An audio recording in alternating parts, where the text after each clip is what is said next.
জনাব তসলিম শিকদার, ইসলামী আন্দোলন বাংলাদেশের প্রার্থী।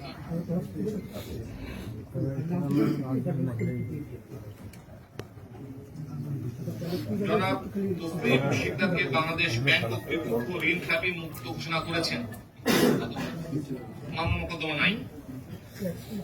জনাব তসলিম শিকদার সম্পর্কে আপনাদের কোনো বক্তব্য রয়েছে কিনা?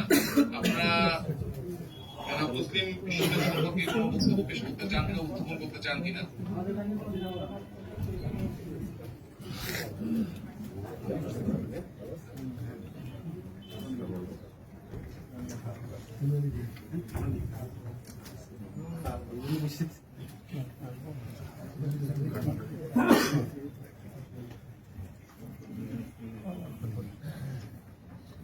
সার্বিক পর্যালোচনায় আমি রিটার্নিং অফিসার হিসেবে জনাব তসলিম শিকদারের মনোনয়ন পত্রটি গ্রহণ করলাম, বৈধ ঘোষণা করা হলো। আলহামদুলিল্লাহ।